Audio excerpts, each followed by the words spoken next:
moi je suis là. Voilà, là ça remonte. Ça fait que le cours commence à 16h. Ok, donc je vais commencer. Donc je présente un travail en cours sur l'introspection des sensations, donc qui est purement critique. Alors c'est dans le cadre d'un travail plus vaste, j'essaye de défendre ma propre théorie de l'introspection des sensations. Et donc aujourd'hui je vais critiquer une des théories qui est les plus populaires aujourd'hui, qui est la théorie qui s'appelle la théorie de l'accointance. Alors d'abord, qu'est-ce que c'est que l'accointance? Donc le terme, je ne l'ai pas traduit, hein. Certains parfois traduisent en français, mais j'ai laissé le terme anglais. Le terme remonte à Russell et même au-delà. C'est une relation simple entre les sujets et le monde qui fondent certaines connaissances. Et en fait, on peut prendre le mot simple ici en deux sens. Alors les philosophes disent parfois direct, simple. Alors ça peut être direct et simple du point de vue épistémologique et direct et simple du point de vue métaphysique. Il y a ces deux aspects. Du point de vue épistémologique d'abord, la relation est simple parce qu'elle permet d'acquérir des connaissances directement, sans l'intermédiaire d'autres hypothèses ou d'autres connaissances, et en particulier sans l'intermédiaire d'inférences. Et donc d'acquérir des informations sur quoi? Sur des objets, sur des propriétés instancées dans le monde, éventuellement sur des faits. Chez Russell, c'est une connaissance d'objets, mais en fait, dans le débat qui m'intéresse, l'accointance porte plutôt sur des faits. Donc là, je ne vais pas tellement d'ailleurs détailler ce point-là. Alors pour comprendre cette idée, on peut partir du contraste entre le contact cognitif direct, qui est permis par une sensation de couleur, un contact direct avec la couleur, pas besoin de faire une inférence pour savoir que la couleur est présente devant notre esprit en quelque sorte. Par opposition au contact indirect qu'on a quand on perçoit en rentrant chez soi de la lumière dans l'appartement, et là on sait qu'il y a quelqu'un qui est dans l'appartement, mais il n'y a pas de contact direct avec cette personne.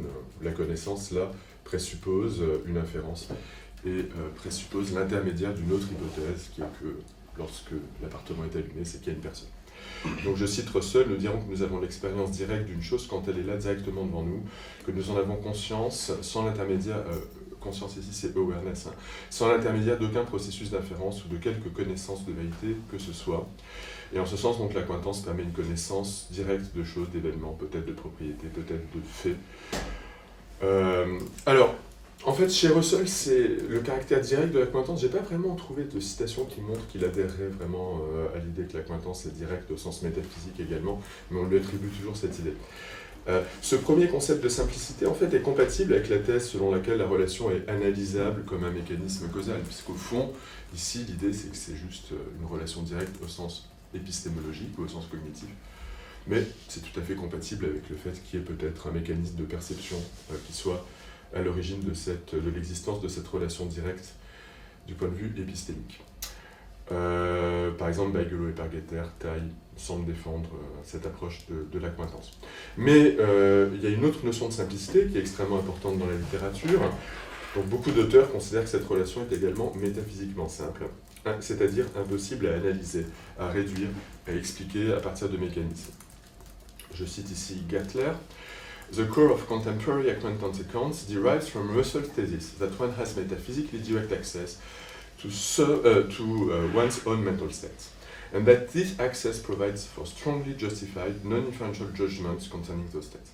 Vous voyez, donc c'est assez intéressant de voir que dans cette citation, d'ailleurs, elle mélange un petit peu les deux, hein, parce qu'il y a le caractère direct du point de vue épistémologique, mais en fait, elle dit aussi que c'est direct au sens métaphysique.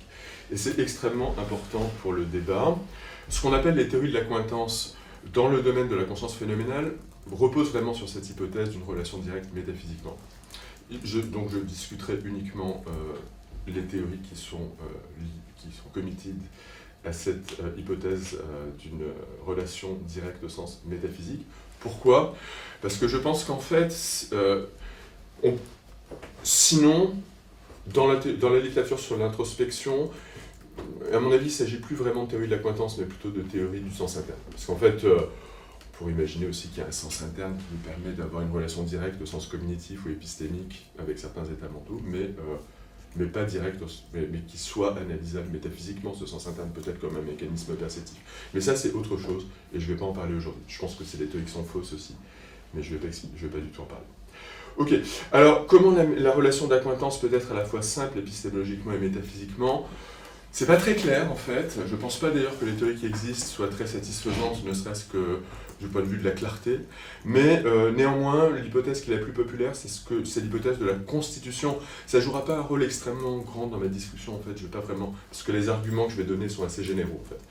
Mais bon, je la mentionne quand même parce que je pense que c'est intéressant d'avoir une idée de ce que c'est et comment les gens se représentent cette relation d'accointance. Qu'est-ce que c'est que l'hypothèse de la constitution, donc défendue par Papineau, Balog, Gertler, Chalmers, donc vraiment beaucoup de gens. Nos états de connaissance phénoménale sont en partie constitués métaphysiquement par les propriétés phénoménales. Cela n'implique pas nécessairement qu'il y a identité entre les connaissances phénoménales et les instantiations de propriétés phénoménales. Alors je présuppose que vous savez ce que c'est qu'une propriété phénoménale, on pourra en rediscuter plus tard, mais qu'il ne pourrait pas y avoir de token de connaissance phénoménale sans un token de propriété phénoménale. Il y a vraiment... donc en ce sens, on pourrait voir les propriétés phénoménales comme des constituants de la connaissance phénoménale. Dès qu'il y a connaissance phénoménale, il y a instantiation de propriété phénoménale. Et à cet égard, évidemment, c'est une différence majeure avec toutes les autres connaissances. Parce que si, lorsque vous connaissez, par exemple, je ne sais pas moi, les voitures, si vous avez tout d'un coup une connaissance d'une voiture, il n'est pas nécessaire que le concept de voiture soit instancié dans votre tête. Vous n'êtes pas vous-même une voiture. Okay. Par contre, l'idée, c'est que pour avoir donc c'est assez bizarre, hein, cette idée. Mais, alors, un modèle possible de ça, à mon avis, mauvais, encore une fois, mais je vais pas le... Ça m'intéresse pas, parce qu'en fait, je pense qu'il y a des arguments de façon tellement forts, généraux, que c'est même pas la peine de rentrer dans les détails, mais un modèle de ça pourrait être la citation. La citation, parce que dans une certaine conception, à mon avis, mauvaise d'ailleurs de la citation, le mot lui-même est un constituant de la citation. Voilà. Par exemple, Balog a développé cette idée, Papineau aussi, dans une certaine mesure. Quelles sont les motivations de la théorie? Alors là, c'est ce qui m'intéresse plus et que je vais plus distinguer.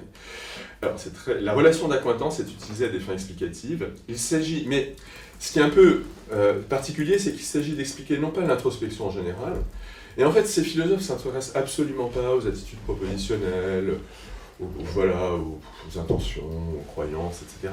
Mais uniquement à un domaine bien spécifique qui est la connaissance phénoménale. La connaissance donc, de nos états conscients phénoménaux, et en particulier de l'instanciation de propriétés phénoménales par ces états. Et en fait, la théorie est motivée par une inférence à la meilleure explication. C'est la seule motivation de la théorie. C'est censé être la meilleure et peut-être la seule explication de certaines propriétés de la connaissance introspective, des propriétés phénoménales. Et cela est censé se manifester dans des intuitions. Donc, mon argument est en deux temps. C'est une inférence à la meilleure explication. Je vais montrer qu'il y a des problèmes avec l'explanendum, ce qu'on doit expliquer, et dans ma deuxième partie, qu'il y a des problèmes avec l'explanans.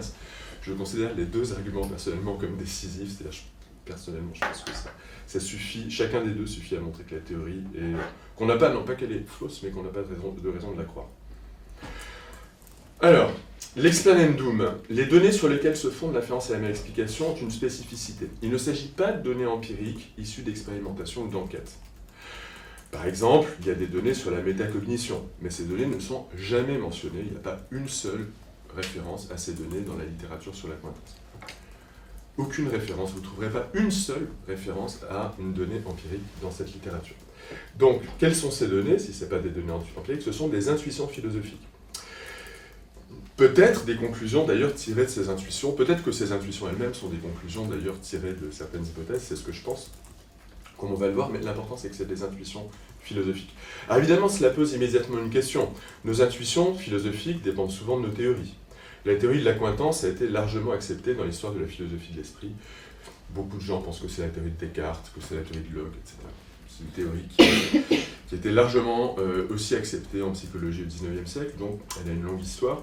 Si les intuitions philosophiques servant de base à l'inférence et à la meilleure explication découlent de cette théorie, évidemment il y a un énorme problème, nous sommes en face d'un cas de circularité explicative. Les données expliquées dépendent de la théorie qu'elles sont censées justifier, c'est une circularité explicative, ça ne va pas. En gros, ça va être mon argument. Qu'est-ce que c'est que ce concept de circularité explicative dû à Hempel? Alors Hempel s'est intéressé à ce concept dans sa discussion des inférences à la meilleure explication. Dans une inférence à la meilleure explication, il y a une circularité explicative si H explique E, mais si E dépend entièrement de H. Si H constitue notre unique raison de croire en l'existence de E. Supposons par exemple que E, ce soit la présence d'empreintes dans mon jardin, et H, la présence d'un voleur. si la seule raison que j'ai d'interpréter ces traces comme des empreintes, c'est la croyance qu'il y a un voleur, mon inférence de la même explication est viciée, elle est circulaire. Okay. Alors évidemment, il y a toutes sortes d'inférences à la même explication. Alors, en soi, le fait que l'observation découle logiquement de la théorie n'est pas un problème si l'observation peut être établie complètement indépendamment de la théorie. Ce qui est le cas a priori là pour les empreintes. On pourrait se dire qu'il y a peut-être une façon non biaisée d'établir l'existence de ces empreintes. Mais s'il y a aucune autre, si la trace n'est pas claire et que la seule raison que j'ai d'interpréter comme des empreintes, c'est ma croyance, cette croyance un petit peu paranoïaque peut-être en l'existence de voleurs, là il y a un problème. Alors évidemment, du coup, la description de l'explanandum va être très importante. Alors je vais citer des caractéristiques attribuées à la connaissance phénoménale et censées être liées à des intuitions. Et là, je vais citer les caractéristiques qui sont listées dans un article assez influent de Balog de 2010.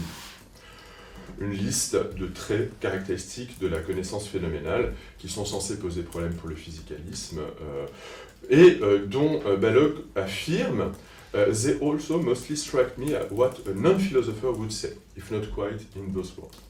C'est assez intéressant parce que vous voyez qu'il y a au moins peut-être une petite conscience du fait que c'est horriblement problématique méthodologiquement ce qu'elle fait, parce qu'en fait elle utilise des intuitions philosophiques, mais cette petite conscience n'est absolument pas suivie d'un établissement indépendant de ces données, comme je vais le montrer.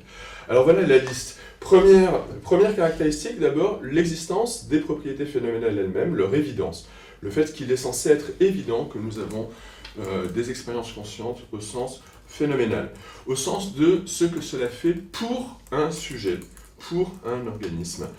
Par exemple, de voir du rouge. What it's like, de voir du rouge. Et le fort ici est très important.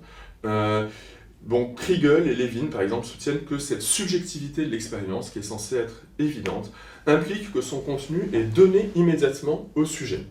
Donné immédiatement au sujet. Alors, une première remarque, dans toutes ces caractéristiques, mon sentiment personnellement, c'est que toutes ces caractéristiques sont très théoriques, en fait. Ici, on a l'impression que ça présuppose déjà une certaine théorie de l'introspection, l'idée que... mais c'est censé être des intuitions partageables par tout le monde, celles qui sont censées pouvoir être décrites complètement indépendamment de cette théorie. Deuxième caractéristique, la dépendance existentielle de la connaissance phénoménale. Une connaissance phénoménale est censée ne pas pouvoir exister sans une expérience. Lorsque vous ne pouvez pas avoir une connaissance phénoménale en absence d'une expérience. Alors, Balog et certains autres philosophes, mais là il y a un désaccord entre les philosophes qui défendent la théorie de l'accointance, parfois ils disent il faut au moins avoir eu dans le passé cette expérience. Mais la plupart des théoriciens de l'accointance disent qu'il faut vraiment l'avoir au moment même où vous avez la connaissance phénoménale. Vous ne pourriez pas avoir vraiment une connaissance phénoménale du rouge si vous n'étiez pas en train de voir du rouge. La transférence faible, une occurrence de jugement phénoménal, s'accompagne d'une prise de conscience d'objets, d'événements ou de faits externes, sensibles, perceptibles. C'est en fait un corollaire de ce qui précède, parce que si l'accointance s'accompagne forcément de l'occurrence de l'expérience, j'ai l'expérience de l'objet, par exemple de la couleur, au moment où j'ai cette connaissance phénoménale, et donc je perçois aussi la couleur. La symétrie, il est censé y avoir une... Alors ça c'est un trait très familier, donc je ne vais pas trop développer, mais il est censé y avoir une dissymétrie entre la connaissance que j'ai de mes propres états phénoménaux et la connaissance que j'ai des états phénoménaux d'autrui. La sûreté, il semble que nous soyons infaillibles. Alors certains philosophes disent plutôt qu'infaillibles, ils disent cette connaissance est particulièrement sûre et plus sûre que la perception. Le gouffre explicatif, qui se manifeste par l'intuition de la connaissance, l'intuition de la concevabilité des ondes. Bon, je passe rapidement. Et alors là, c'est quand même très très fort, je trouve. Dans l'article, elle cite l'accointance elle-même. L'accointance elle-même. We know our conscious states not by inference but by immediate acquaintance, which gives us direct and mediated substantial insight into their nature. Ça, c'est censé être intuitif pour tout le monde. Un boucher charcutier est censé tout à fait accepter cette intuition. Donc les deux points précédents impliquent qu'il ne peut pas y avoir de différence entre l'apparence d'une sensation de propriété phénoménale et sa réalité. C'est assez important pour ce qui va suivre, parce que dans les rares données qu'on a, précisément, il y a la remise en question de cette idée. Par exemple, il ne pourrait pas y avoir de différence entre l'apparence de la douleur et sa réalité, comme beaucoup de philosophes l'ont soutenu, et beaucoup de philosophes ont effectivement soutenu que c'était une intuition que absolument chacun avait. Alors, Quel est le problème avec ça? Le problème avec ça, c'est qu'il faut les établir, ces intuitions. Il ne faut pas se contenter de commettre une pétition de principe. L'existence de ces intuitions a-t-elle été vérifiée? Non. Elle a été vérifiée chez une toute petite population d'individus non représentatifs. Même pas tous les philosophes de l'esprit, mais un sous-ensemble de la population des philosophes professionnels de l'esprit partagent ces intuitions. Très précisément, 77% des philosophes professionnels considèrent que les zombies sont métaphysiquement impossibles, par exemple. Ce qui semble être contraire avec cette intuition. C'est bizarre. Et c'est Chalmers, ça découle d'un article de Chalmers lui-même, qui par ailleurs défend cette théorie. Environ 41% des philosophes n'adhèrent pas à l'idée que les zombies sont même concevables, pas simplement métaphysiquement possibles, mais concevables. Ou bien ils la rejettent explicitement, 16%, ou bien ils considèrent que la question est mal posée, 25%. Donc c'est en fait un nombre considérable de philosophes qui partagent pas cette intuition. Aucune confirmation empirique n'était la thèse de Balog selon laquelle les non-philosophes partagent ces intuitions.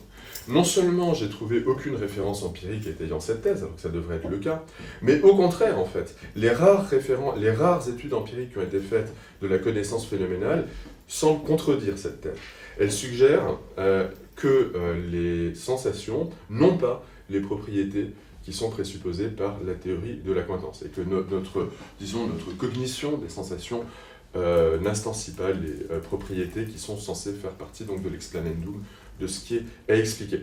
Pour prendre un exemple extrêmement frappant et extrêmement spectaculaire, dans un article à paraître, dans Synthèse, de Reuter et Sistma montrent que la majorité, mais la grande majorité en fait des gens, considèrent, contrairement à ce que suggère l'intuition du gouffre explicatif, et donc cette sans supposée intuition de l'accointance, qu'il y a bien une différence entre l'apparence et la réalité de la douleur. Qu'il peut bien y avoir des hallucinations ou des illusions de douleur. Alors vous voyez pourquoi ça c'est contradictoire avec ces intuitions liées à l'accointance, ces intuitions supposées, encore une fois, dont la réalité n'a jamais été prouvée. Parce qu'en fait, s'il existe un mécanisme permettant de percevoir ces propriétés phénoménales, ce mécanisme peut dysfonctionner. Okay. Si le mécanisme peut dysfonctionner, a priori, on peut avoir des illusions de propriétés phénoménales ou des hallucinations de propriétés phénoménales. Et donc c'est absolument essentiel à la théorie de l'accointance de soutenir qu'on a l'intuition que non, c'est pas le cas. Mais en fait, les données qu'on a, non seulement ne sont pas compatibles, mais semblent être contradictoires avec cette thèse. Donc mon argument, c'est quoi? Comparons les deux hypothèses suivantes. La théorie de l'accointance, c'est vrai? Première hypothèse. Deuxième hypothèse, la théorie de l'accointance fait partie des croyances de certains philosophes et cause leur intuition quant à l'existence de la spécificité de la connaissance phénoménale. Deuxième hypothèse. La deuxième hypothèse est beaucoup plus simple que la première, elle présuppose beaucoup moins de choses, c'est évident. Mais en plus, le pouvoir explicatif de la deuxième hypothèse est bien supérieur à celui de la première quant aux données. Elle explique non seulement l'existence des intuitions décrites chez certains philosophes, mais aussi l'existence de désaccords quant à ces intuitions, ce que la première hypothèse a plus de mal à expliquer. Et elle explique aussi pourquoi ces intuitions ne semblent pas partagées par les non-philosophes, contrairement à ce que soutiennent par exemple d'autres théories, parce que ma position pourrait sembler proche de ce qu'on appelle parfois l'illusionnisme. L'illusionnisme, c'est une théorie qui dit qu'en fait, il y a bien effectivement un explanandum, qu'on a bien ces intuitions, mais que ces intuitions sont des illusions. Okay. Je pense que cette théorie illusionniste ne repose absolument sur rien, parce qu'en fait, les intuitions, elles n'ont pas été établies, encore une fois. Leur existence même n'a pas été établie. Et puis, de toute façon, ma théorie est bien plus simple, parce que il est bien connu que les philosophes ont toutes sortes de théories farfelues qui impliquent des croyances, toutes sortes de croyances, et des intuitions. Et donc, l'hypothèse la plus simple ici, c'est que c'est le cas. Donc, conclusion 1, le plus probable, c'est que l'inférence et la meilleure explication motivant la théorie de l'accointance sont un cas de circularité explicative, c'est-à-dire qu'en fait, ce qui cause les intuitions à expliquer, c'est la théorie elle-même qui est censée être motivée par ces intuitions. Et notons d'ailleurs que l'hypothèse de l'accointance figure bien à la fois dans l'explanans et l'explanandum chez Balog, ce qui est très spectaculaire, c'est une sorte d'aveu de circularité. Donc je trouve ça assez drôle, parce que c'est quand même du point de vue méthodologique assez énorme de mettre dans l'explanandum l'explanans. Voilà. Alors, quoi que vous pensiez de mon argument, notez que de toute façon, au minimum, la charge de la preuve est du côté du théoricien de l'accointance, qui doit établir son explanandum sans présupposer la vérité de la théorie. Parce que, comme l'a montré Hempel, c'est la condition pour que n'importe quelle inférence à la meilleure explication ne soit pas viciée par la circularité. Voilà, alors ça c'est pour l'explanandum. Avec l'explanans maintenant, quels sont les problèmes ? Alors pour expliquer les problèmes liés à l'explanans, il faut que je dise un tout petit peu plus de choses sur les différentes variantes de la théorie de l'accointance. Je vous avais dit, l'idée c'est que les expériences constituent en fait les connaissances phénoménales. Mais il est assez évident qu'il y a deux grandes variantes de ça. Les expériences peuvent être carrément identiques aux connaissances phénoménales, ou les expériences peuvent être des constituants des connaissances phénoménales sans être identiques à ces connaissances phénoménales. Et si on adopte la deuxième hypothèse, les connaissances phénoménales peuvent être non conceptuelles ou conceptuelles. Donc en gros, c'est les trois grandes positions possibles à mon avis. La thèse de l'identité. Alors d'abord, moi j'ai trouvé cette thèse comme une simple possibilité logique que je trouvais assez comique et un peu ridicule, mais en fait elle est défendue par quelqu'un qui a écrit un bouquin là-dessus, Butler, 2013, donc je suis content d'avoir trouvé une référence. Il y a quelqu'un qui défend vraiment la thèse que la connaissance phénoménale, c'est rien d'autre que les expériences phénoménales. Donc en fait, en gros, ce serait une connaissance introspective, mais identique à son objet, quoi. Quel est le problème avec ça? Il n'y a pas de problème en soi, hein, pourquoi pas, ça pourrait être vrai. Simplement, le problème, c'est qu'en soi, ça n'explique strictement rien, tant qu'on n'a pas donné, du coup, une théorie des expériences phénoménales elles-mêmes. Toute la charge de l'explication, c'est pas en quelque sorte qu'il y a une explication satisfaisante, c'est que la charge de l'explication est déplacée. Si on dit, en fait, la connaissance phénoménale, c'est rien d'autre que l'expérience phénoménale, il faut expliquer pourquoi l'expérience phénoménale, effectivement, est une connaissance.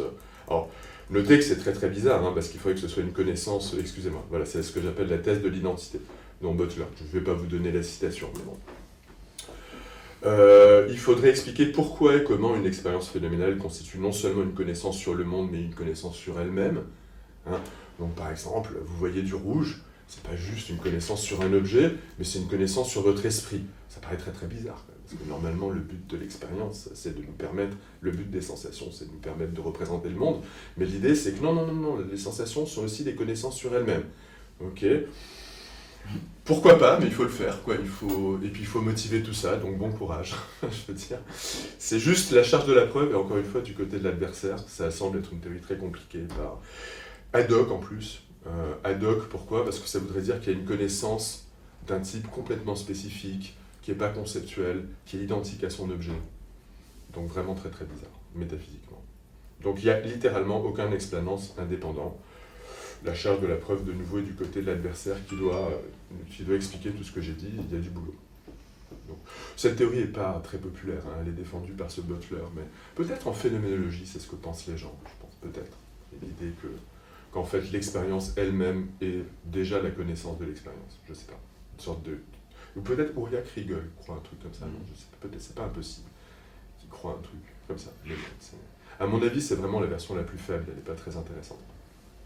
Théorie de l'accointance sans identité, il y a une version non conceptuelle et une version conceptuelle. Je saute les citations, je vais me concentrer sur la version conceptuelle.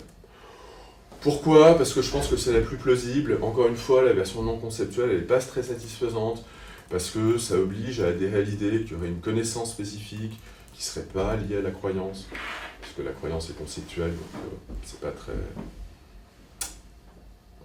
satisfaisant. Moi, je pense que déjà, c'est pas très plausible de considérer qu'il y a des connaissances qui ne sont pas conceptuelles. Non pas que je pense qu'il n'y ait pas d'état non conceptuel, mais je pense que la perception n'est pas à elle seule une connaissance. Pour avoir connaissance, il faut qu'il y ait un jugement, il faut qu'il y ait des croyances justifiées, etc.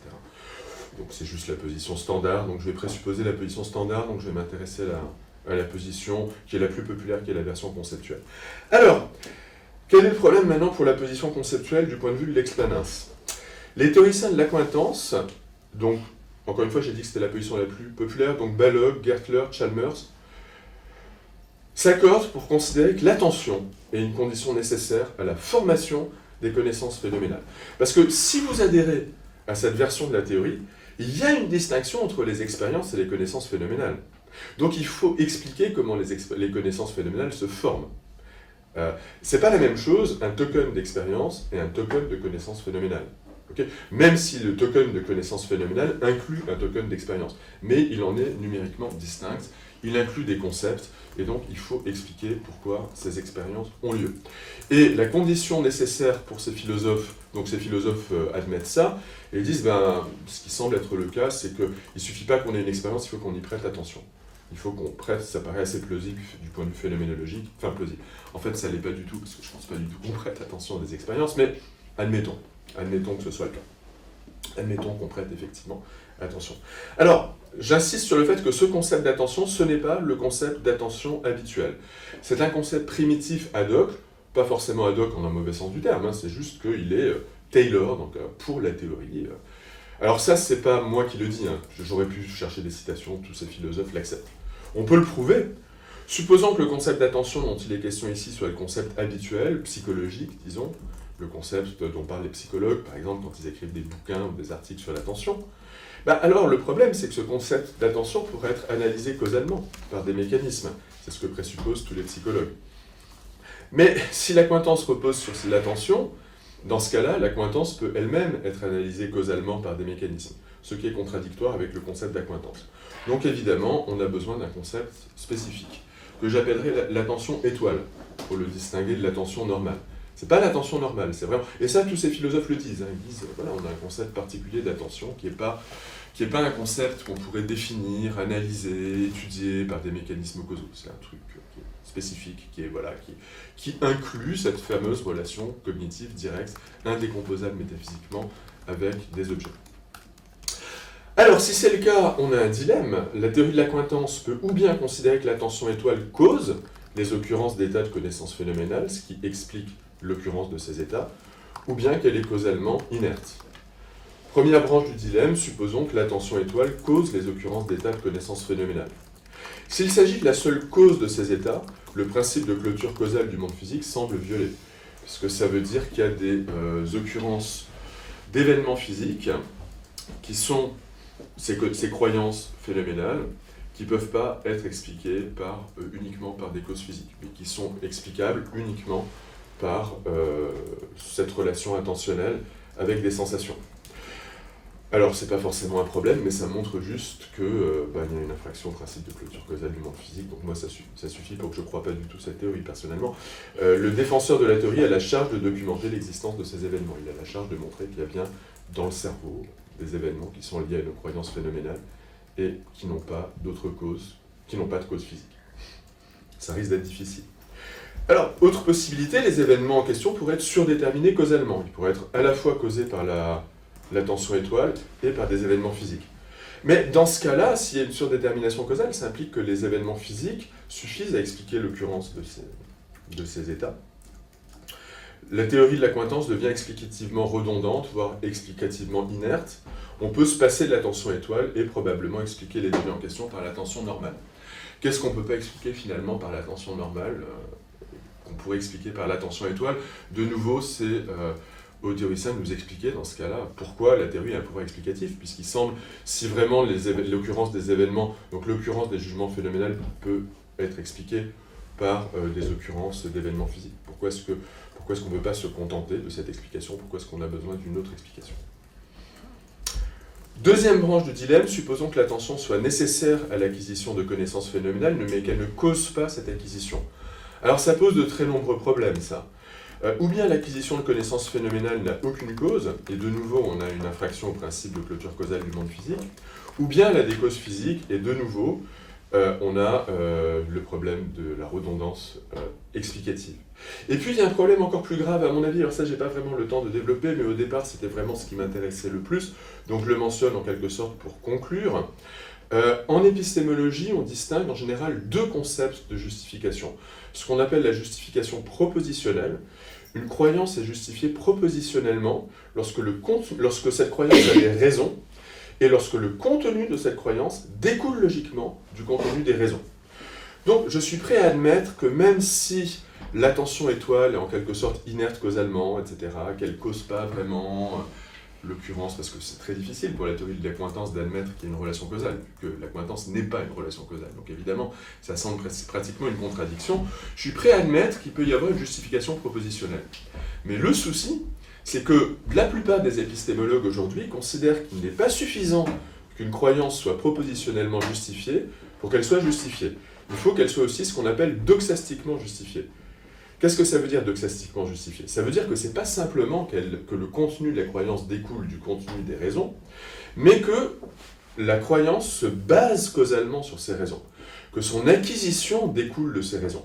Ça, c'est vraiment très très important, parce qu'il y a des cas de croyances qui sont justifiées propositionnellement, mais qui ne sont pas des connaissances, parce qu'elles ne sont pas acquises à cause de ces raisons, elles sont acquises pour de mauvaises raisons. Okay, et ça, c'est logiquement possible. Et donc, parce que c'est logiquement possible, la plupart des épistémologues aujourd'hui s'accordent pour dire qu'on a, pour avoir une connaissance, on a vraiment besoin de cette justification au sens doxastique. Comment expliquer cette relation de fondement doxastique dans le cadre de la théorie de l'accointance ? De nouveau, on a un dilemme. Cette fondation doxastique pourrait reposer sur les pouvoirs causaux spécifiques de l'attention étoile, mais dans ce cas-là, le principe de clôture causale serait violé. Ou alors, cette fondation doxastique ne repose pas sur les pouvoirs causaux spécifiques de l'attention étoile, mais en quel sens peut-on, dans ce cas-là, parler de fondation doxastique ? Je ne dis pas que c'est impossible, je dis juste que je ne vois absolument pas en quel sens ce serait le cas. C'est-à-dire, si ce n'est pas une relation causale, à ma connaissance, tous les philosophes qui parlent de fondation doxastique l'analysent de manière causale. Si on n'analyse pas de manière causale, il faut expliquer comment il y a fondation doxastique. Donc il y a au minimum un travail à faire du côté de la théorie de l'accointance. Donc ma conclusion, ce sera quoi ?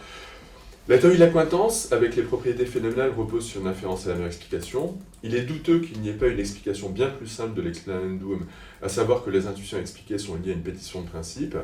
Donc la théorie souffre probablement de circularité explicative, et elle doit au minimum prouver que ce n'est pas le cas en caractérisant les intuitions expliquées de façon non circulaire. Pour le moment, c'est mal parti parce que les données qu'on a ne vont pas dans cette direction. En l'absence d'une telle caractérisation non circulaire, il n'y a pas vraiment de raison d'adopter cette théorie, plutôt que l'idée d'après laquelle les intuitions philosophiques expliquées viendraient tout simplement d'une adhésion préalable à la théorie de l'accointance, qui encore une fois préexiste à ces intuitions, elle est très ancienne en philosophie. Mais même si on accorde que la théorie n'est pas circulaire, elle ne parvient pas à expliquer l'acquisition des croyances phénoménales sans violer le principe de clôture causale du monde physique. Si elle n'est pas circulaire, la théorie est donc au moins incompatible avec le physicalisme. De nouveau, la charge de la preuve incombe, en ce qui concerne la mise en évidence d'événements d'acquisition de connaissances non causées par des mécanismes physiques, aux défenseurs de la théorie. Et elle a aussi la charge de montrer comment ces connaissances sont fondées sur l'accointance et l'attention étoile. Elle a la charge de développer une théorie finalement de la justification doxastique de ces croyances phénoménales. Voilà.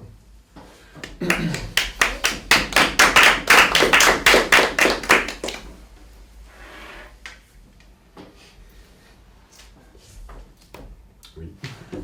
Juste pour complémenter le passage sur le fait que les gens n'ont probablement pas les mêmes intuitions que Chalmers, Gertler, etc.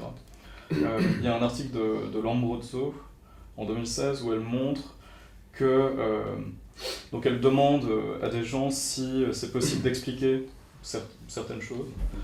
Et dans toutes ces choses, il y a un certain nombre d'items qui sont notés comme subjectifs. Par exemple, les sensations, etc. Et les gens n'ont pas du tout l'intuition qu'il y a un gouffre explicatif. C'est-à-dire, ils disent non, les sensations, ouais, même si moi seul peut y avoir accès, on peut les expliquer. Ils n'ont pas du tout l'intuition que c'est difficile à expliquer. Alors, j'ai pas du tout développé l'idée de gouffre explicatif et les intuitions autour du gouffre explicatif dans l'exposé. J'ai un petit peu présupposé que vous connaissiez tout ça. J'explique quand même un petit peu plus, puisque Mathias mentionne ce point, le lien avec la théorie de l'accointance. J'en profite pour déborder un peu en expliquant ça. Le lien, c'est que l'intuition du gouffre explicatif est vraiment liée à une sorte d'incapacité qu'on aurait à lier les propriétés phénoménales de manière a priori avec des rôles causaux.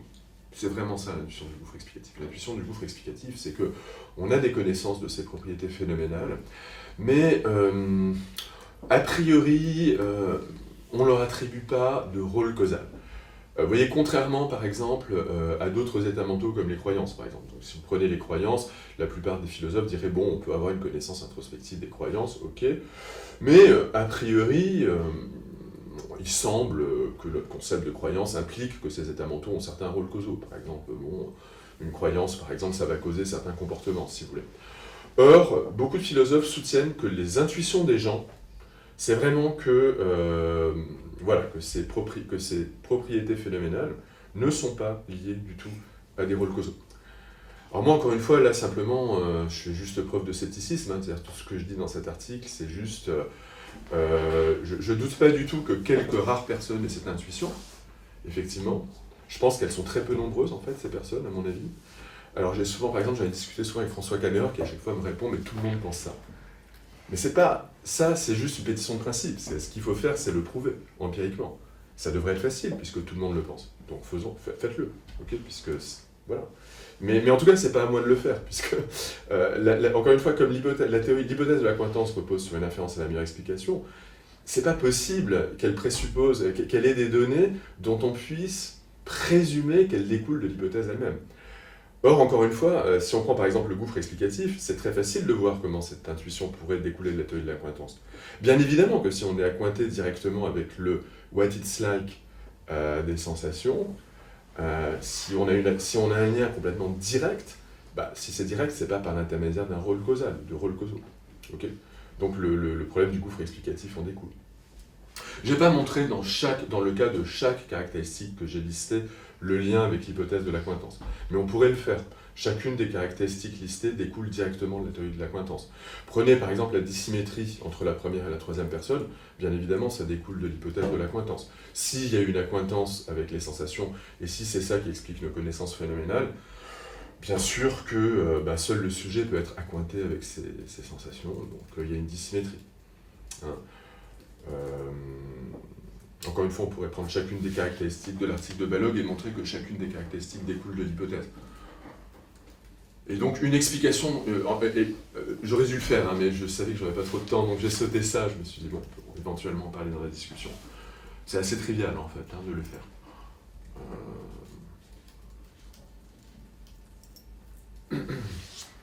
Oui. J'ai deux remarques. D'abord sur l'utilisation que tu fais du terme propriété phénoménale. Alors peut-être que c'est pas moi qui suis très clair là-dessus, mais quand tu dis que les théoriciens de l'accointance doivent nier qu'elle a aucun rôle fonctionnel, c'est ça que tu as dit, ou rôle causal? Non, j'ai pas dit ça. J'ai pas dit ça. J'ai dit ce que nient les théoriciens de l'accointance. Ouais. Ce que nient les théoriciens de l'accointance, c'est qu'on sait a priori, qu'on peut connaître a priori ce rôle causal. J'ai pas dit qu'elles n'avaient pas de rôle causal. J'ai dit qu'on pouvait pas le connaître a priori. C'est deux choses différentes. On peut par exemple, si tu prends le concept les états mentaux que sont les croyances, d'accord? Ouais. Beaucoup de philosophes diraient il suffit de connaître le concept de croyance pour pouvoir attribuer un rôle causal à ces états mentaux. Beaucoup de philosophes diraient ça, à tort ou à raison. Hein, mais... Et la seule chose qui est essentielle pour les théoriciens de l'accointance, c'est de nier que ces rôles causaux puissent être connus a priori à partir de nos concepts phénoménaux. C'est tout ce qu'ils affirment. Ils n'affirment pas qu'il n'y a pas nécessairement de rôle causal. Après, peut-être que ça pose des problèmes, qu'il y ait des rôles causaux, mais en tout cas, ils ne nient pas qu'il y ait des rôles causaux, parce que certains sont physicalistes, en fait. Malgré tout ce que j'ai dit, je veux dire, dans la deuxième partie, je pose un certain nombre de problèmes par rapport à cette interprétation, disons, physicaliste de la théorie de l'accointance. Personnellement, je ne vois pas très très bien comment ça peut marcher. Mais en tout cas, dans leur déclaration, par exemple, Balog, elle est physicaliste, Kriegel est physicaliste, enfin, je ne sais pas s'il adhère vraiment à la théorie de l'accointance, Kriegel, c'est pas complètement clair. Il a quand même co-signé un article sur la théorie de l'accointance, donc on pourrait le penser, il est physicaliste. Enfin, il y a un certain nombre de... Même si la plupart des théoriciens de l'accointance sont plutôt dualistes, ils défendent des formes de dualisme, mais... Enfin, de dualisme vis-à-vis des propriétés phénoménales. Mais dans la mesure où une nuance de rouge, on peut savoir a priori qu'elle a une certaine relation de similarité avec d'autres nuances de couleurs. Ça, on peut penser que ça donne lieu à des rôles causés. Certains, voilà. Peut-être, mais encore une fois, ces philosophes-là le nieraient, ils diraient non. Alors là, ils diraient peut-être, c'est pas... Ce qui nous intéresse en l'occurrence, c'est pas la couleur, c'est vraiment la sensation de couleur. Ouais, mais la relation de similarité, elle tiendrait bien entre les... La propriété phénoménale, c'est pas censé être une propriété des objets du monde extérieur, c'est censé être une propriété de nos états mentaux, des expériences. Donc là, en l'occurrence, il faut distinguer la couleur, que certains interpréteraient comme une propriété de certaines surfaces, et la sensation de couleur. Ouais, et la propriété phénoménale, c'est vraiment une propriété de cette sensation de couleur. C'est comment, what it's like to have this sensation. On peut même difficilement le dire en français, parce que l'effet que ça fait, c'est déjà une mauvaise traduction, donc what it's like to have this sensation. Mais du coup, ces théoriciens nieraient qu'il y a bien des relations de similarité entre propriétés phénoménales. Non, je pense pas, mais il dirait que c'est pas quelque chose qu'on peut connaître a priori à partir de notre maîtrise des concepts phénoménaux. J'ai pas dit grand-chose de la nature des concepts phénoménaux, mais pour eux, encore une fois, pour eux, les concepts phénoménaux, d'ailleurs, bon, leur théorie des concepts phénoménaux sont souvent assez problématiques, mais on va dire qu'en gros, les concepts phénoménaux, leur caractéristique essentielle, c'est qu'ils sont constitués par des expériences. Donc par exemple, votre concept phénoménal de la sensation de rouge inclut cette sensation de rouge. Après, qu'est-ce que c'est exactement? Ça va dépendre des théories, et puis encore une fois, c'est pas très clair. Mais ça fait référence à cette sensation de rouge, ça fait référence directement à cette sensation de rouge, par accointance donc, par l'intermédiaire de cette attention étoile, et ça inclut la sensation en question. Ok? Alors, d'ailleurs, cette idée-là, personnellement, elle ne me paraît pas illogique ou elle ne me paraît pas contradictoire, en elle-même, elle ne pose pas de problème. Mais ce que je trouve assez troublant, c'est qu'elle ne répond pas aux objections que j'ai posées dans la deuxième partie, c'est-à-dire ça ne permet pas d'expliquer comment les croyances phénoménales sont acquises. Ça permet d'expliquer pourquoi, si elles sont acquises, il ne peut pas y avoir d'écart entre la croyance et son objet. Mais ce n'est pas la seule chose à expliquer. Ce qu'il faut expliquer aussi, c'est comment ces croyances sont acquises. Quand on a une théorie des croyances, il faut expliquer leur acquisition. Sinon, voilà, on a un problème quand même. Ouais. Je vais me faire l'avocat du diable une seconde. Avec plaisir.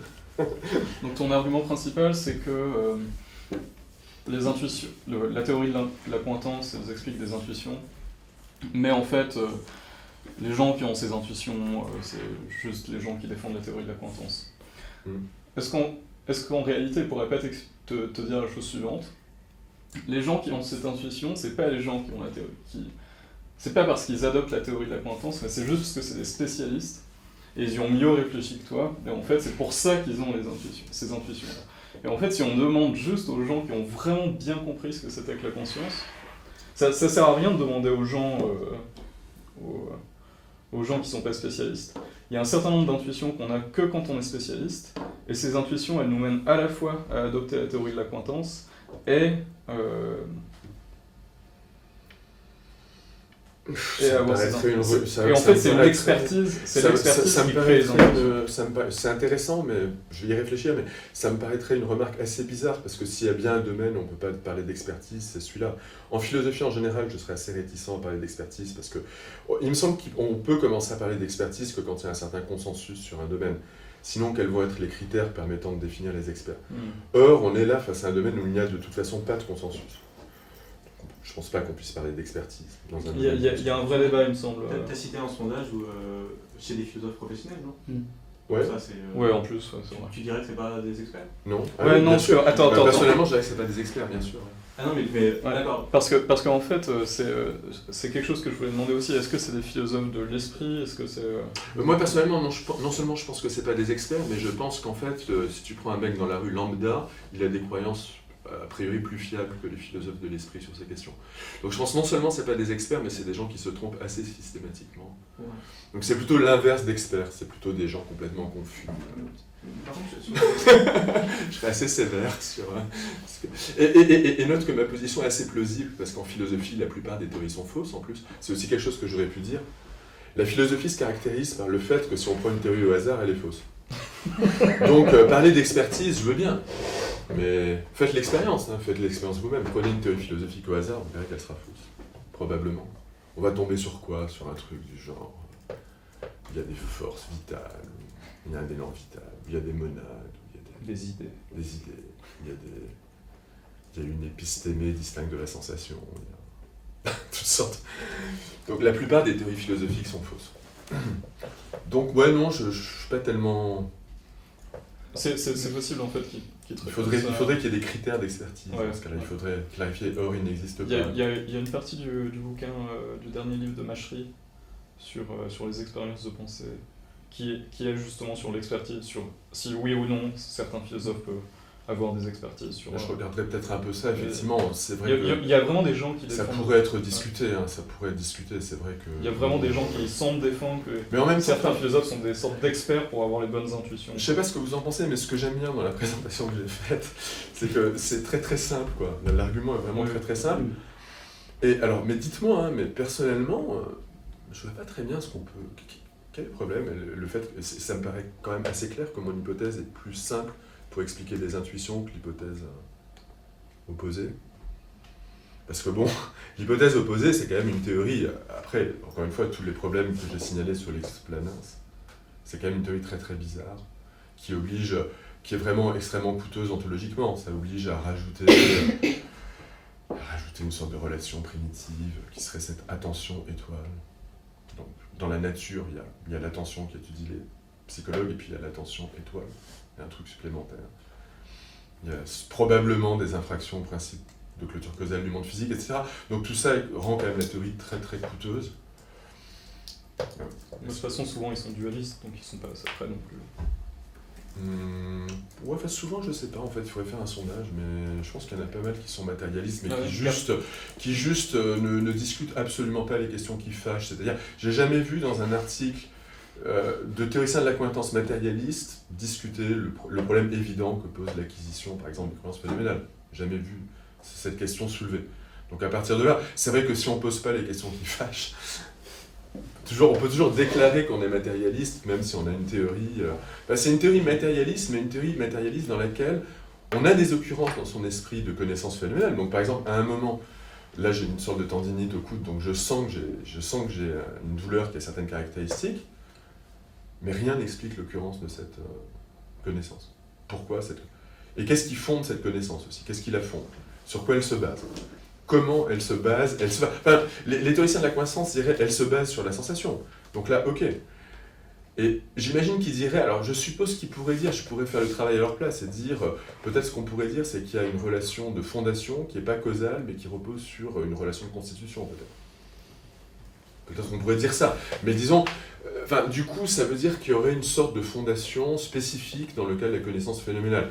On aurait une relation de fondation pour toutes les autres connaissances, et une relation de fondation spécifique dans le cas de la connaissance phénoménale, qui est l'identité, en fait. Ça me semble plutôt plausible, dit comme ça.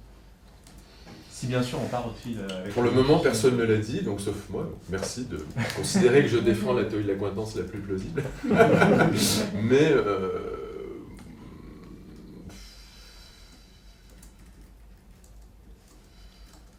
faudrait que j'y réfléchisse, mais...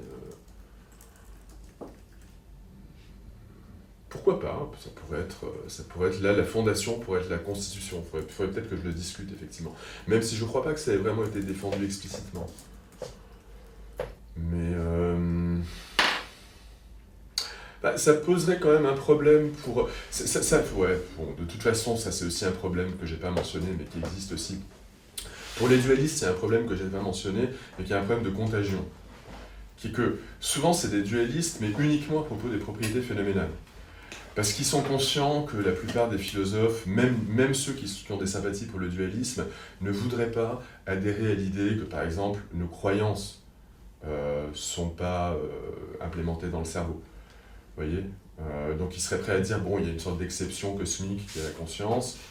Là, vraiment, on a un truc qui n'est pas implémenté dans le cerveau, mais au moins les croyances sont implémentées dans le cerveau. Mais le problème, c'est que si on adhère à la théorie de l'accointance, tout ça, ça fait pchit, parce que comme les propriétés en question sont des constituants des croyances phénoménales, les croyances phénoménales elles-mêmes ne vont pas être implémentées dans le cerveau.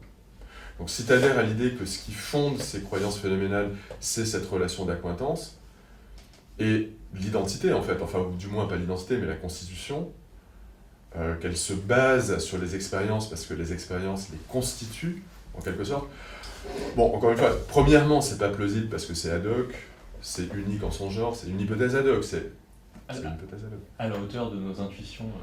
Ça n'existe pas, j'ai prouvé dans la première partie qu'elle n'existait pas. Cite-moi une référence qui montre que ces intuitions existent.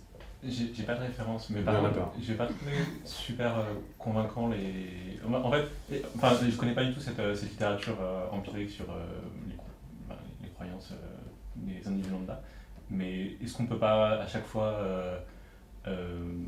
postuler qu'ils n'ont pas bien compris la question, et notamment sur le cas de... On peut toujours faire des hypothèses ad hoc, je sais que les philosophes adorent ça, c'est-à-dire on peut toujours de toute façon, oui bien sûr, quand tu as une donnée, tu peux toujours dire elle est mal interprétée. Mais par exemple sur le cas que tu mentionnais sur le gouffre explicatif... Sur la douleur ?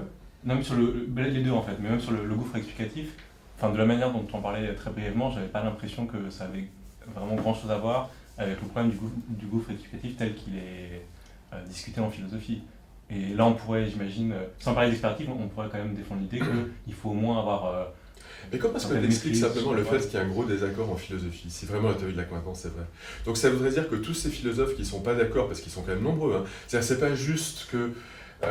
une chose qu'on sait, c'est que dans la communauté philosophique, il n'y a pas d'accord même sur l'existence du gouffre explicatif. Ouais, mais c'est un argument qui... Même sur l'intuition, il n'y a pas d'accord. À partir du moment où 40% des philosophes sont pas d'accord avec ça. Ouais, mais à partir du moment où C'est énorme. tu fais appel à des arguments comme ça, de là, mais pourquoi les philosophes sont pas d'accord? Ça, je trouve que c'est un argument qui est un peu trop puissant.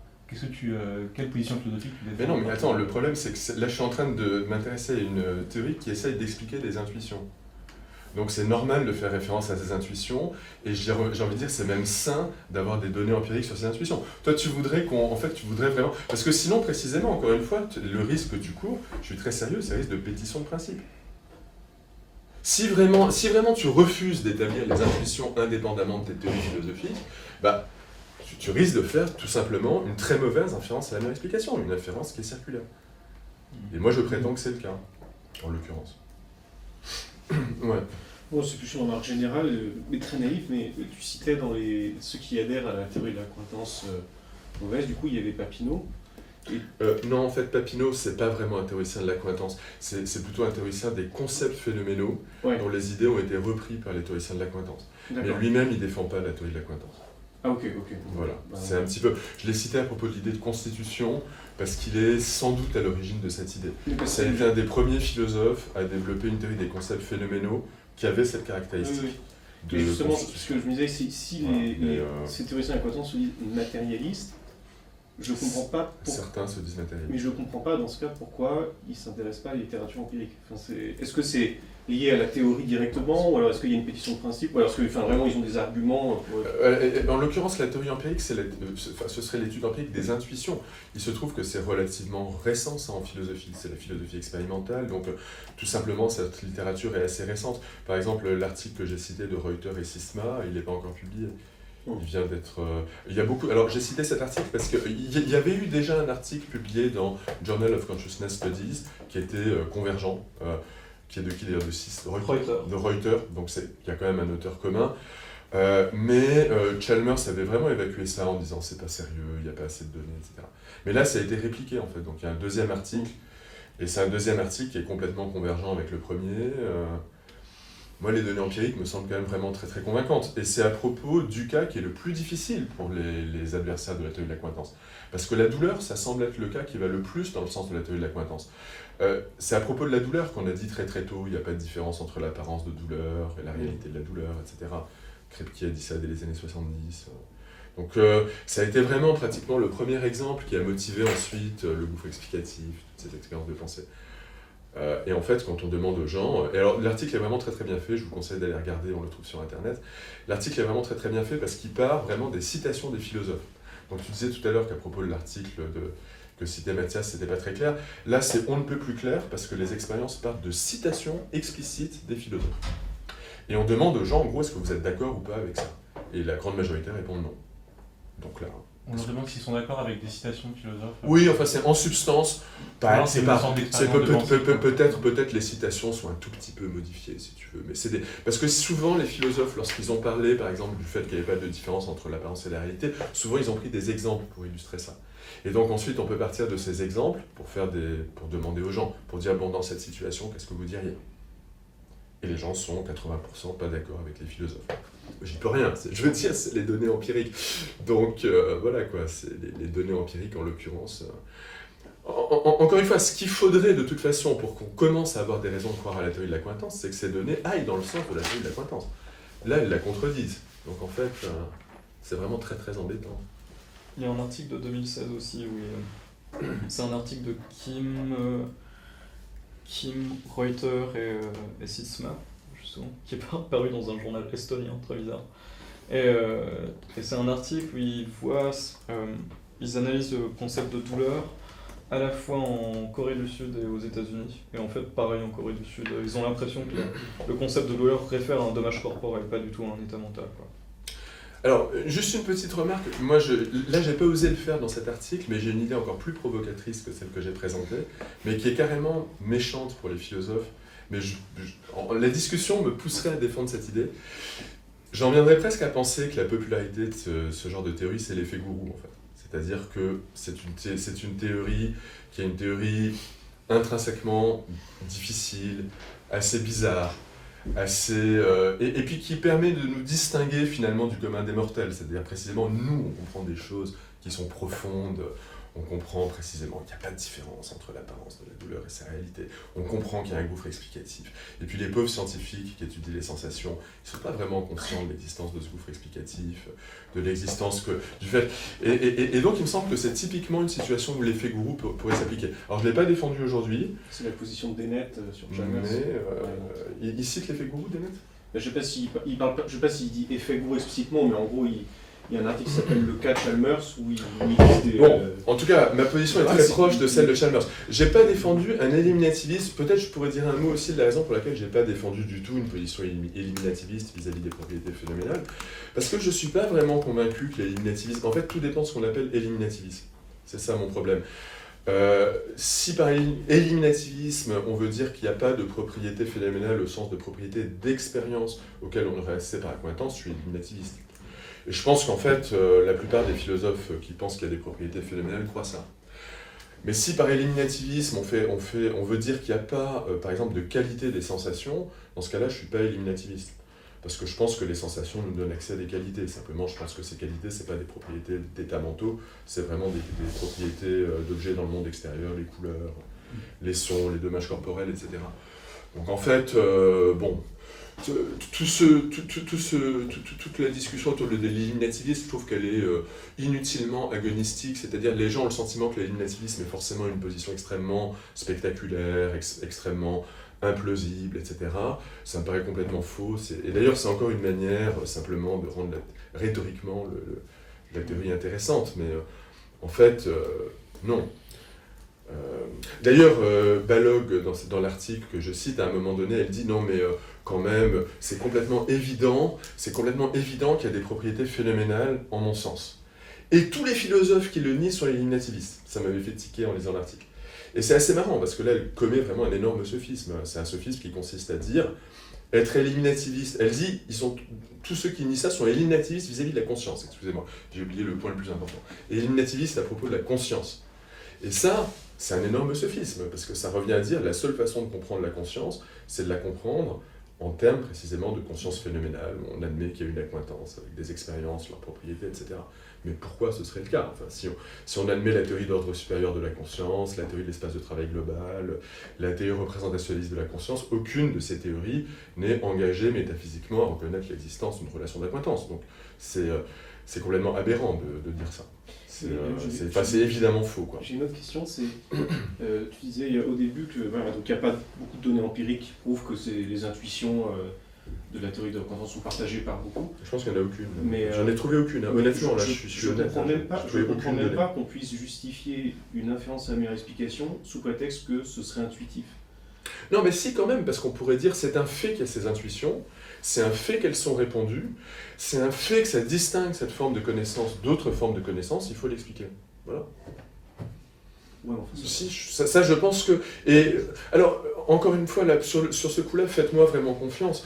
Et ça, je pense que, pour moi, c'est ce qui rend la théorie vicieuse dès le départ, en quelque sorte. Elle a vraiment été introduite, non pas pour expliquer des données empiriques sur l'introspection, mais pour expliquer ses intuitions philosophiques. Ce qui est quand même un petit peu problématique quand on s'intéresse à l'introspection, parce que si on s'intéresse à l'introspection, j'ai envie de dire, il faut avoir une théorie de l'introspection. Vous voyez, ça, j'ai pas développé ce point, mais du point de vue méthodologique, c'est quand même un très gros vice méthodologique. De dire, on regarde pas toutes les données, on s'intéresse juste à un sous-ensemble des données. Alors, en même temps, on pourrait dire, oui, mais quand même, comme on s'intéresse à la philosophie de l'esprit, c'est ça qui est pertinent.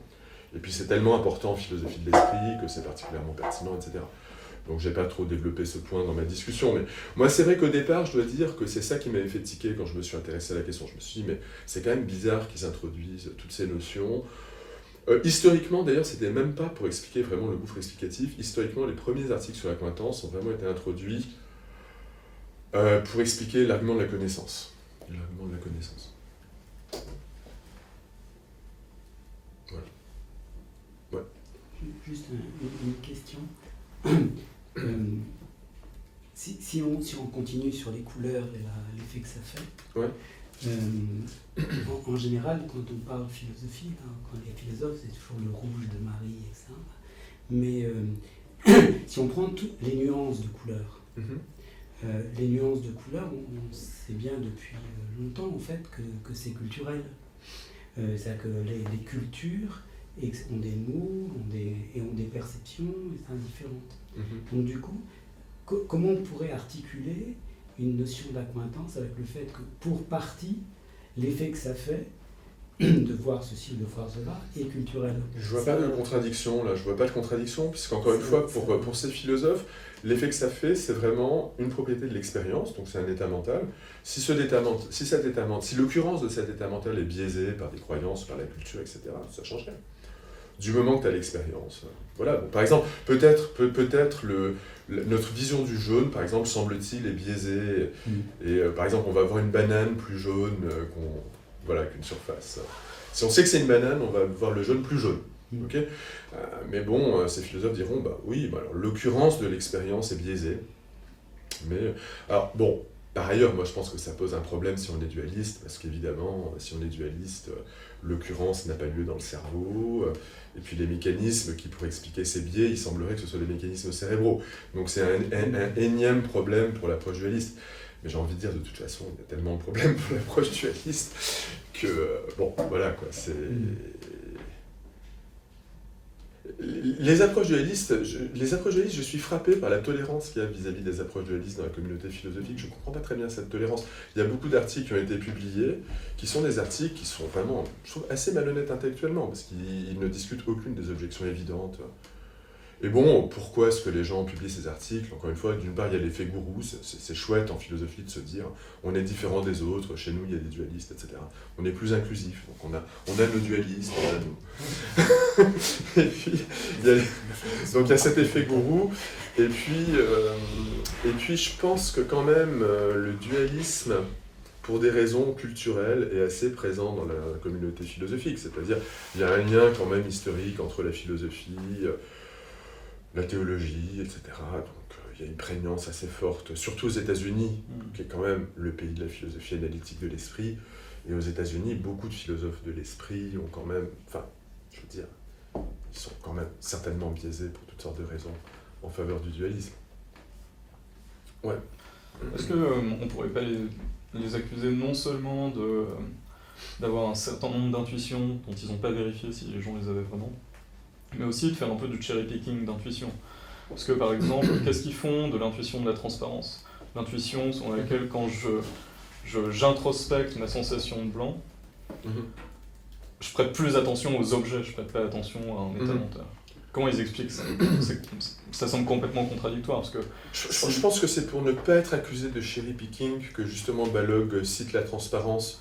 Mais effectivement, c'est la transparence, je crois que je l'ai mis dans la liste, la transparence au sens faible. Alors pour ceux qui ne connaissent pas le débat sur la transparence, il y a une transparence faible et une transparence forte. La transparence faible, c'est l'idée que toute connaissance phénoménale est associée à une intuition ou une sensation d'un objet extérieur. Et que donc lorsque vous prêtez attention étoile à votre expérience phénoménale, vous prêtez toujours aussi attention étoile à autre chose. Par exemple, si c'est une sensation de jaune, à la banane qui est jaune. Okay ? Et notez que ça découle de la théorie de l'accointance en termes de constitution. Parce que si la sensation de jaune est une partie de la connaissance phénoménale, cette sensation, probablement, elle représente un objet extérieur. Hein, c'est ce que diraient la plupart de ces philosophes. Et donc, voilà, puisqu'on a la sensation, on va prêter attention à l'objet extérieur. Mais on prête attention à l'objet extérieur, d'ailleurs là c'est peut-être l'attention psychologique, hein, et on prête aussi attention étoile à l'expérience. Et donc c'est une transparence au sens faible, parce qu'il y a cette attention, prêtée à l'expérience. On ne prête pas justement attention à l'objet extérieur, mais aussi à l'expérience. À l'expérience en quel sens? Ça peut être en deux sens, au sens de objet mental, ou au sens de propriété instanciée. Et instanciée par quoi? Peut-être par le sujet dans ce cas-là. C'est juste une propriété du sujet. C'est pas forcément une propriété d'un objet mental. Donc ils sont pas committed à l'hypothèse qui pourrait sembler assez peu plausible qu'on prête attention à des objets mentaux en quelque sorte. Mais par contre, ils sont committed à l'hypothèse qu'on prête attention à l'instanciation de ces propriétés phénoménales. Et encore une fois, la plupart diraient mais c'est évident que c'est vrai parce que le what it's like implique ça. S'il y a un what it's like for me, ça implique que je peux prêter attention étoile à l'instanciation de ces propriétés. C'est ça que ça veut dire what it's like, en partie. Tu vois? Et donc, voilà, mais... déjà, on l'utilise même pas que pour des propriétés phénoménales. Par exemple, je peux dire qu'il y a I know what it's like to be a firefighter, par exemple.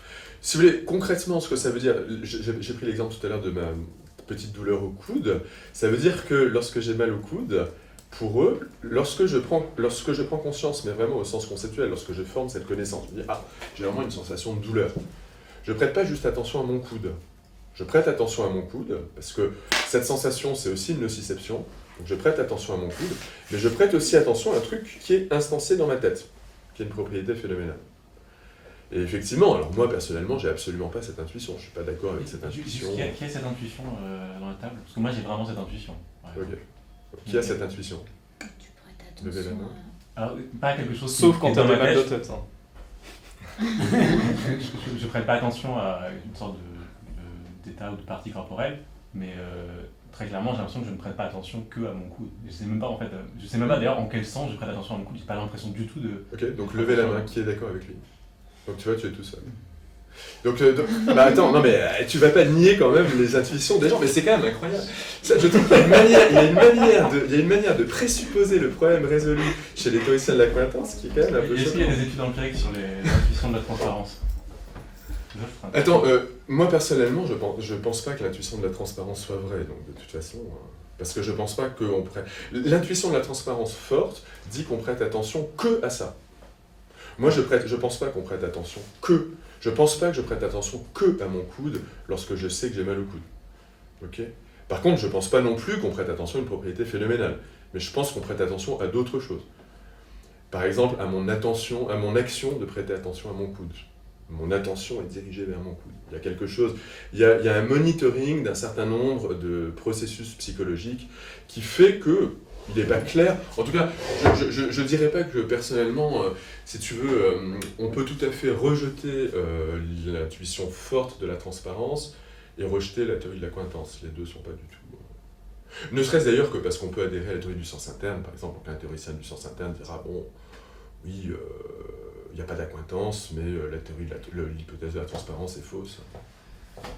Enfin, il peut dire ça, il peut ne pas le dire, mais voilà quoi, c'est... Merci beaucoup pour la discussion.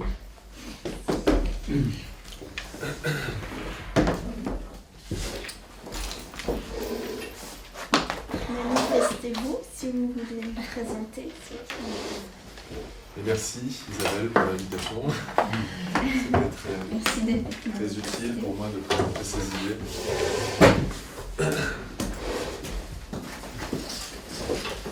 Donc on peut faire une heure chacun. Toi tu raccourcis ton cours d'une demi-heure. Il y a deux cours là-dessus, il y a 1h30, avec les mêmes groupes. Enfin, non. Oui, c'est ça. Avec Avec deux groupes. Avec deux groupes, ok. Pour ça. Ouais. Mais on peut faire une heure pour le deuxième groupe, et on finit une demi-heure en avance pour le deuxième. C'est ça. C'est censé commencer à 15h30. Toi tu peux pas. Ouais. On commence à 16h pour le premier groupe. Ça finit à 17h. Le deuxième groupe il est censé faire 17h, 18h30. Mais on fait 17h, 18h. Donc on fait une heure.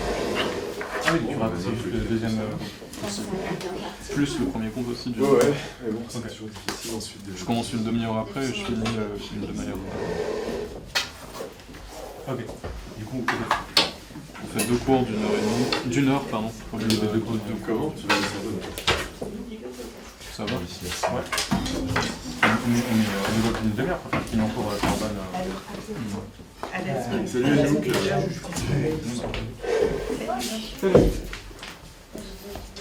Pardon, excuse-moi. Alors, vous avez vraiment pas l'impression que c'est attention aux expériences ou c'est juste pour me faire peur?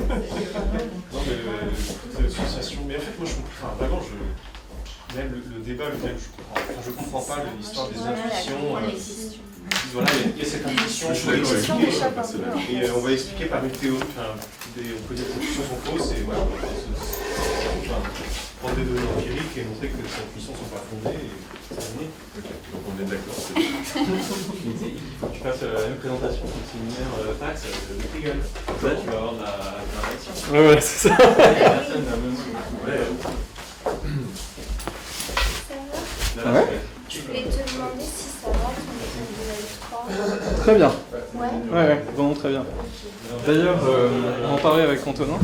Ouais. Le prochain cours que je fais, j'aimerais bien faire un truc sur la quantification du bonheur. Ouais. Et Antonin, il fait sa thèse dessus. Ouais. Donc est-ce que Antonin il peut venir faire mon cours et puis en fait, ce qu'on aimerait bien faire, c'est Antonin il fait le cours et moi je lui pose des questions et avec les élèves on lui pose des questions comme un vrai séminaire. Ouais, super. pas mal, ça, non? Mais moi, je suis tout à fait pour. Hein. Ok, cool. Alors attends, je vais la rendre.